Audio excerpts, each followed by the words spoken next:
Eu sempre começo o vídeo assim, fingindo que a gente não tá gravando. Porque Certo. eu prefiro.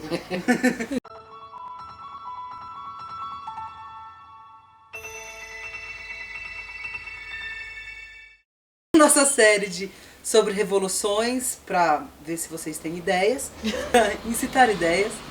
Vamos hoje falar sobre a Revolução Russa. E para isso recebemos aqui, na verdade ela nos recebeu na casa dela, a Iná Camargo Costa, que é professora aposentada, ela que fez questão que eu frisasse isso, de literatura, mas também com incursões pela filosofia, mas com especialidade em teatro, grande parte do que você escreve sobre teatro, né? Então nos conhecemos há quase 2 décadas e a Tati está conhecendo hoje. Só conhecia de ouvir falar. Então hoje nosso tema é Revolução Russa. De pé, ó vítimas da fome. Gosto da parte do famélicos. É a segunda estrofe. É. De pé, famélicos da guerra, Da terra. da ideia. É que eu só ouço em russo mesmo. Iná, vamos lá, a palavra é sua. Assim eu falo o que eu quiser. O que você você quiser. Eu edito depois. Para entender o que foi a Revolução Russa, a gente precisa ter algumas referências importantes. Aproveito para já dar a bibliografia. Quem ainda não leu Os 10 Dias que Abalaram o Mundo, do John Reed, corra atrás, porque é um espetáculo de livro. Seguindo a pista do John Reed, dos 10 Dias que Abalaram o Mundo, é importante ter em mente as forças em presença naquela Rússia de janeiro, fevereiro de 1917. A saber, nós temos um exército completamente desmoralizado, porque já apanhou tudo que tinha que apanhar na Primeira Guerra Mundial. Nós temos um império absolutamente apodrecido, pior do que o governo de um país que a gente conhece. E temos forças que querem se livrar daquilo. Alguns querem se livrar só do imperador, outros querem se livrar do sistema como um todo, e tem de tudo. Por de tudo eu quero dizer o seguinte: à esquerda temos anarquistas, socialistas, socialistas revolucionários, socialistas liberais, liberais propriamente ditos que ainda passam por esquerda naquele momento. Isso tudo já está posto na Rússia no início do ano de 17. Dos que assumiram o primeiro plano nas lutas, cabe destacar socialistas revolucionários, que, mal comparando, se o MST virasse um partido, seria o equivalente. Repito, mal comparando, sim, porque não passa pela cabeça daqueles meninos virar partido. Segundo, o Partido Social-Democrata dos Trabalhadores Russos, rachado em 2 tendências que vão se digladiar ao longo do ano de 17, mencheviques e bolcheviques. Eu não vou falar dos outros, mas tem pelo menos mais uns 10 partidos. O meu ídolo, que é o Lenin, está exilado em Zurique, e em fevereiro de 1917 cai o regime. Com a queda do regime, forma-se imediatamente o primeiro grande soviete.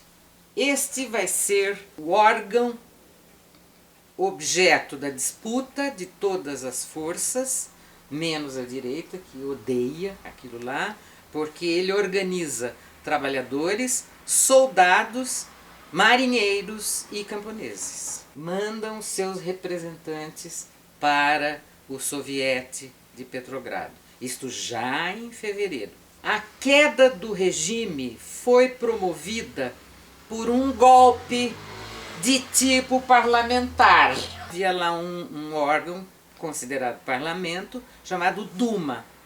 E os principais deputados, principalmente dos partidos de direita, como outubristas e KDT, ou Constitucional Democratas, deram um jeito de organizar um ministério.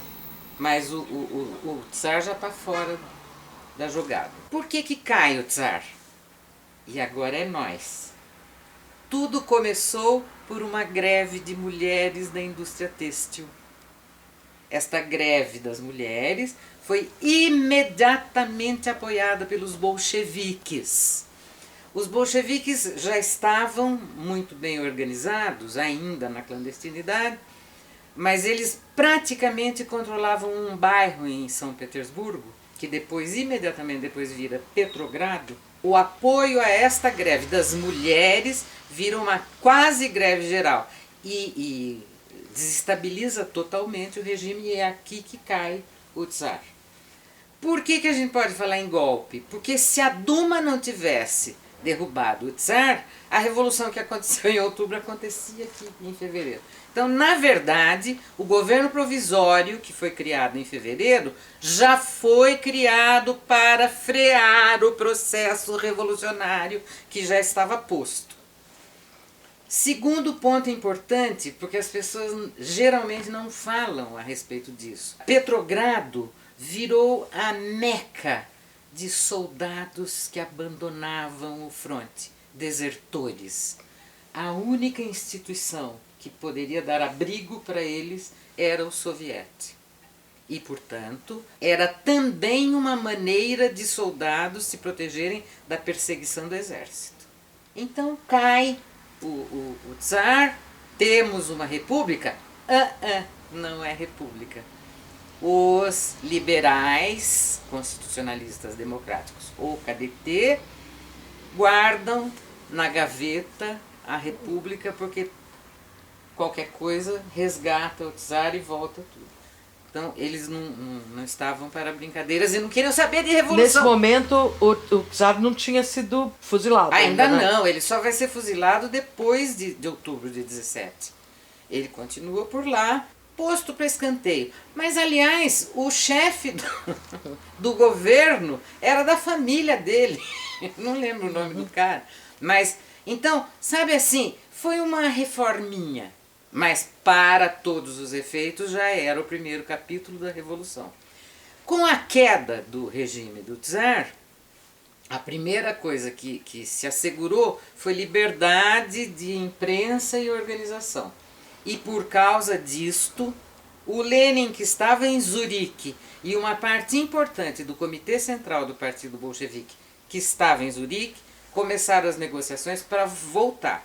Para vocês terem ideia do tamanho da encrenca, isso aconteceu em fevereiro, eles só conseguiram chegar em abril, tal a quantidade de obstáculos que havia. O outro cara, já para adiantar o segundo capítulo da minha condição de leninista empedernida, é o Trotsky. Ele está em Nova York e começa também a se mexer para ir embora. Então, o Lenin, através de muitas negociações, consegue chegar no bairro de Vyborg, em São Petersburgo, através de um trem blindado que atravessou o território alemão. E por causa disto, a direita acusou o Lenin de ser aliado dos alemães, porque a guerra não tinha acabado ainda. No caso do Trotsky, que estava em Nova York, ele conseguiu, mexe aqui, mexe lá, um navio. O governo revolucionário armou e conseguiu que a Inglaterra mantivesse preso o navio dele por quase um mês no Canadá. Mas enfim, o Trotsky conseguiu chegar primeiro. Pausa, digressão histórica. Como o Trotsky, em 1905, num processo revolucionário que tinha produzido o primeiro soviete em São Petersburgo, ele foi presidente deste soviete em 1905, ele chegou em São Petersburgo e foi imediatamente convidado para integrar o soviete. Então, o Trotsky não era representante, não era um deputado no soviete, mas ele foi convidado porque ele era a história do soviete, da experiência do soviete. E isso é importante porque as pessoas não gostam desse detalhe. O Lenin chega em abril e avalia, está todo mundo acreditando no governo provisório. O Lenin fala, vocês estão bêbados.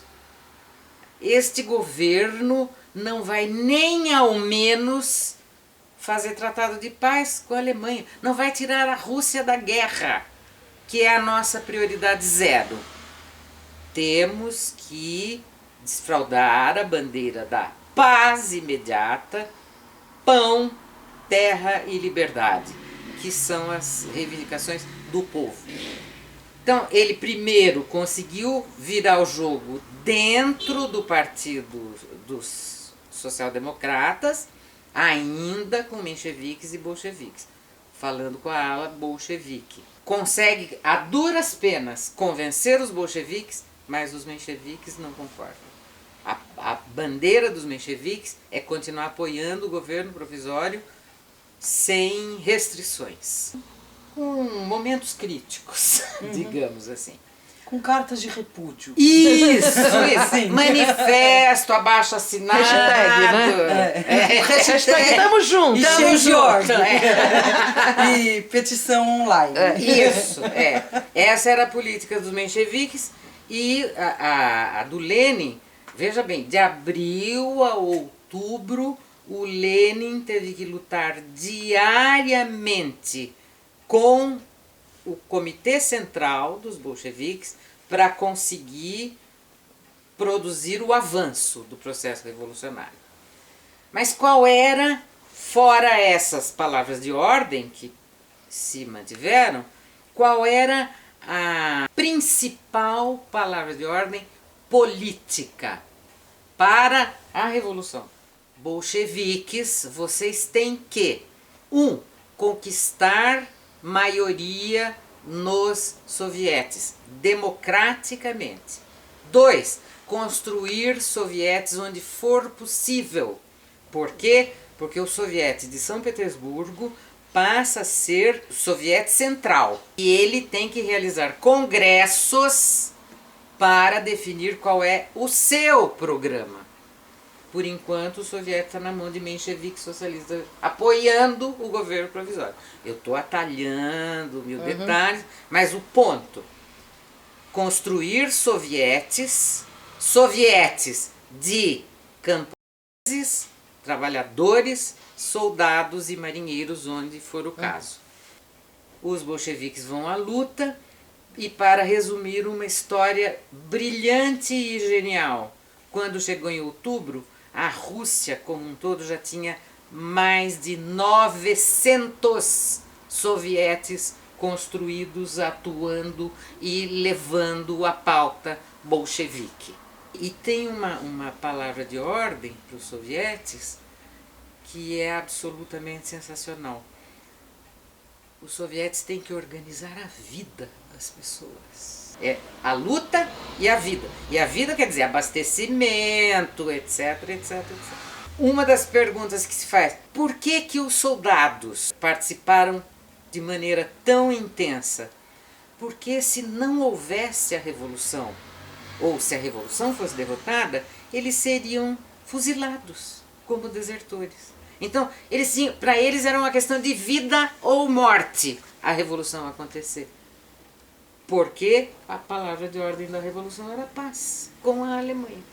Sovietes lutando aqui, Lenin escrevendo seus textos ali, crise aqui, crise ali, o governo tem lá uma crise, igual a um país que a gente conhece, cai metade do ministério, muda o ministério, com a promessa de que vamos fazer a paz. Forma-se o ministério Kerensky, e o que o Kerensky faz? Novo movimento de mobilização para prosseguir a guerra. O exato oposto da pauta que ele tinha montado. E assim atravessamos o ano de 17, com todas essas marchas e contramarchas, e aí, eis que, tcharam, comecinho de outubro, os bolcheviques viram maioria no soviete de São Petersburgo e, portanto, maioria na executiva do soviete. Adivinha quem que é o presidente do soviete? Trotsky! Na condição de presidente do soviete, ele tem a tarefa já atribuída a ele de organizar o Comitê Militar Revolucionário. E como presidente do soviético, ele é o presidente também deste comitê. Então, a insurreição foi organizada na prática por Trotsky e pelos marinheiros de Kronstadt. Então, todo mundo conhece a tomada do Palácio de Inverno. Pois bem, o primeiro tiro, que foi de festim, foi dado por um dos navios que os marinheiros de Kronstadt tinham tomado. É maravilhoso. E o Lenin, que ficou na clandestinidade, porque por conta daquela acusação de que ele era agente alemão, não sei o quê, ordem de prisão para o Lenin, ele ficou na clandestinidade. Ele só veio para a vida pública no dia 25 de outubro, quando eles tomaram o poder. Os sovietes eram compostos por voto, as pessoas votavam, como que era? Você criava o soviético com representantes nas condições em que você estivesse. Imagine uma cidade que tem predominantemente camponeses. A recomendação do Lenin era ótima. Camponês assalariado é melhor fazer um e camponês proprietário de terra outro, porque as reivindicações não vão coincidir. Ou seja, sempre os sovietes eram organizações de trabalhadores, pela base. Então, e a não, experiência... é porque eu estou pensando que a gente tem que começar a fazer o soviético. Tradução de soviético é conselho, comitê, como se queira. Quando eu estava lendo sobre esse assunto, um amigo me deu uma dica bibliográfica. Olha o nome do livro. Os sovietes de deputados ou representantes de trabalhadores e soldados na véspera da Revolução de Outubro. Primeiro capítulo, a formação dos sovietes. Segundo, os sovietes na organização da vida no país depois da Revolução de Fevereiro. 3. Os sovietes no período da dualidade de poder. 4. Da crise de julho ao esmagamento da revolta de Kornilov. E 5, os sovietes no período da crise nacional geral e a vitória da insurreição armada em outubro de 17. Este livro é uma perfeição, porque tem inclusive os números, as brigas, como que, por exemplo, a executiva do soviético não queria porque não queria chamar o Congresso. Então, a base chamou. Outra, havia uma recomendação da executiva, controlada por mencheviques, que era melhor soviete de trabalhador para cá, de soldado para cá e de camponês para...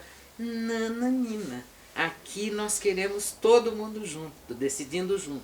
Todo mundo com igual representação. Isso é super democrático, né? Não, e importante, dependendo do tamanho do lugar, é o número de delegados que você manda para São Petersburgo. A representação da executiva não é definida assim, todo mundo é só um partido, não, é proporcional. Então, o plenário tem, digamos, 500 pessoas, 250 bolcheviques, 200 mencheviques e 50 SR. Então é nesta proporção que vai ter a executiva.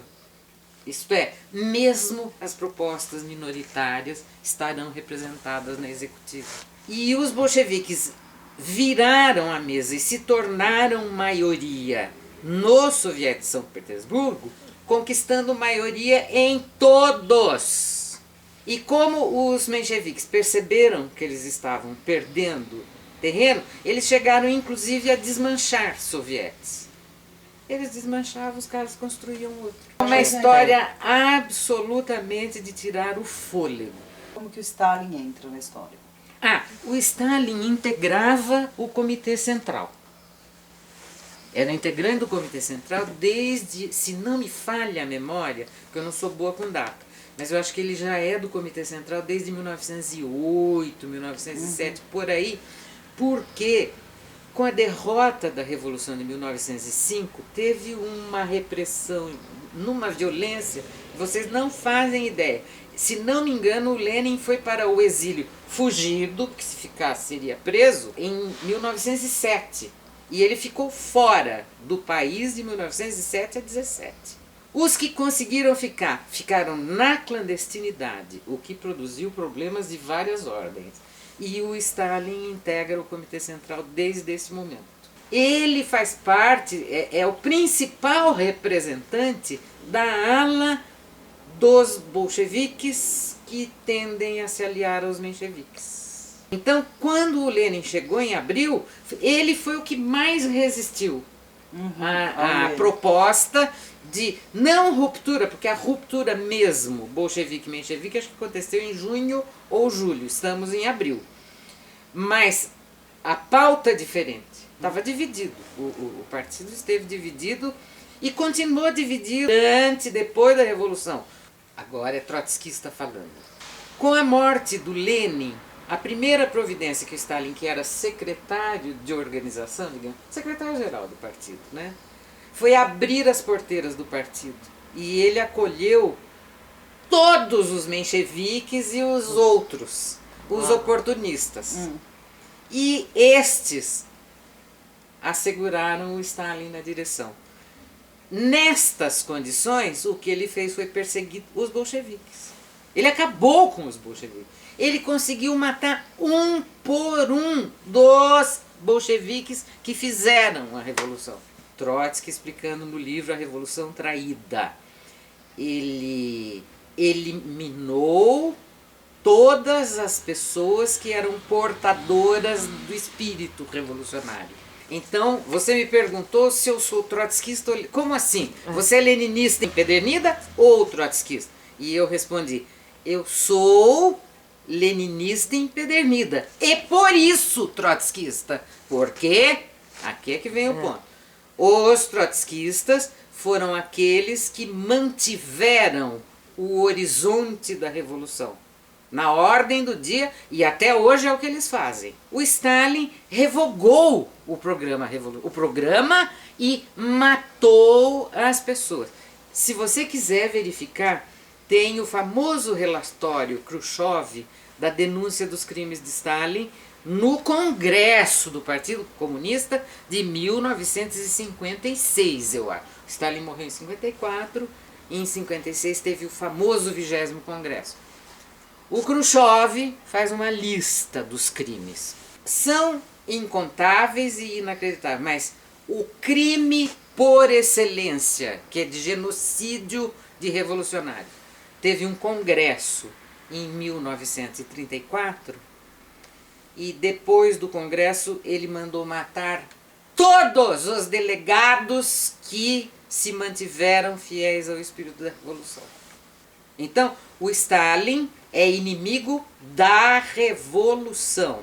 O Lenin morreu em janeiro de 24, o comportamento dele confirma plenamente, porque ele se jogou no colo dos mencheviques, que eram contra a revolução, e matou os bolcheviques que fizeram a revolução.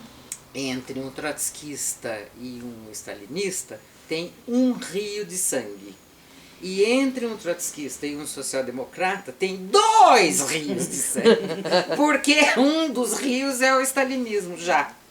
Porque para nós, o stalinismo, na verdade, é adesão ao programa social-democrata da Aliança de Classes. Conta a parte bonita da Revolução. A parte bonita da Revolução. Eu vou contar a mais bonita, que é anterior a outubro e depois de outubro é uma loucura. Uma semana antes da Revolução, o Lunacharsky recebe do Lenin a missão de organizar artistas, intelectuais, escritores e outros numa organização que se chamou Proletkult. E com a Revolução, o Proletkult virou o grande acontecimento cultural do século XX. Você não consegue pensar um único episódio de arte, de qualquer modalidade, que não tenha diálogo direto ou indireto com a iniciativa do Proletkult. A Revolução organizou os artistas. E, logicamente, nestas horas, teatro vem para o primeiro plano. Por quê? Porque, para começo de conversa, teatro é ação junta, ao vivo, ali, aqui, agora. Capítulo 2.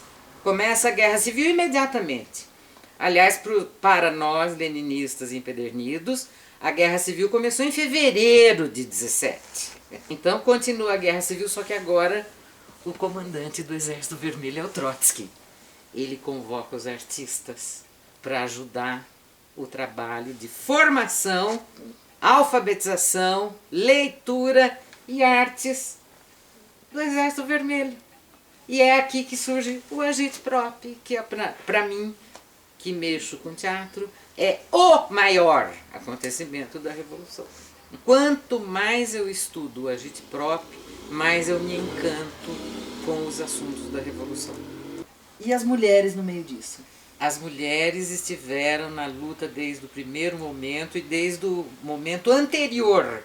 Eu vou falar de uma muito conhecida, outra infelizmente menos conhecida do que devia e uma totalmente desconhecida. Vou começar por esta. A Inessa Arman era bolchevique desde que ela entra na história, porque antes disso a gente não sabe dela. Ela é uma pessoa fundamental para assegurar inclusive os contatos entre os exilados. Eu descobri esta Inessa pela correspondência do Lenin. Em 1912, não tinha quem fosse representando os bolcheviques no Congresso da Segunda Internacional, em que ia ser discutida inclusive a questão da guerra que se aproximava. Tem uma carta do Lenin, porque a Inessa aceitou representar.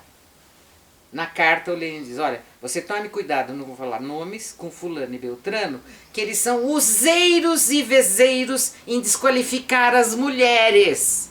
Não caia na armadilha deles. A defesa dos nossos pontos de programa é mais importante do que você ficar histérica e mandar o cara para aquela parte. Essa é a Inessa, que estava com eles em Zurique, e foi de trem com o Lenin e Krupskaya, que é a segunda. Inessa é uma figuríssima, que assim que a Revolução aconteceu, ela recebeu a missão de assegurar os desenvolvimentos em Moscou, foi para Moscou, mas acho que teve tifo, alguma coisa, morreu logo em seguida, infelizmente. Tem textos dela. A Krupskaya era amiga do Lunacharsky e, feita a Revolução, ela foi junto com o Lunacharsky para o Ministério da Educação. E imediatamente tomou as providências. Tem poucos textos, ela não era uma escritora, mas ela foi uma militante bolchevique rigorosa. E nem precisa dizer que com a morte do Lenin o Stalin tratou de colocar a Krupskaya para escanteio. Mas existem coisas que ela fez, falou e providenciou. Porque uma das metas da Revolução, como vocês sabem, era zerar o analfabetismo no país. Eles conseguiram? Conseguiram. Pausa, corta. Eu tenho uma amiga, professora de literatura russa, que contou que anos e anos depois do fim do regime Gorbachev, toda aquela história, um livro de poesia na Rússia, primeira edição poeta com 18, 19 anos. Se a editora fizesse uma programação de uma edição de 2 milhões, ele ia achar que não estava bem. Então, pelo menos até a década de 90, avançados os anos 90, ainda este quadro de povo alfabetizado que valoriza a literatura era um fato. Não sei como está hoje. Você já ouviu falar em edição de primeira edição de 2 milhões de livros Não, a no média Brasil? no Brasil é 2.000 no máximo. De alguém 2.000. popular, 2.000, né? é. Conhecido. Um cara que vende muito livro vende 20 mil. Tá bom esse exemplo? Tá Trabalho da Krupskaya e inúmeras outras grandes figuras. E a mais importante de todas, que foi a Alexandra Kollontai. Ela era do Comitê Central do Partido Bolchevique, com ordem de prisão, foi presa, ficou presa, tiraram da prisão, prenderam de novo, e ela firme e positiva, e lutou pela Revolução, mas ela pisou na bola. Não vou dizer que pisou na bola, é muito. O fato é que ela se conformou com a contra-revolução do Stalin e continuou prestando serviços na diplomacia e tal. Mas é uma figura maravilhosa e, sobretudo, a Alexandra Kollontai tem um papel importante nas questões feministas. Vou falar de mais uma. Vocês provavelmente nunca ouviram falar numa sujeita. Ela se chama Asia Latsis Leta, ou Letan, da Letônia. Ela desenvolveu um trabalho de teatro infantil. Ela era discípula do Meyerhold.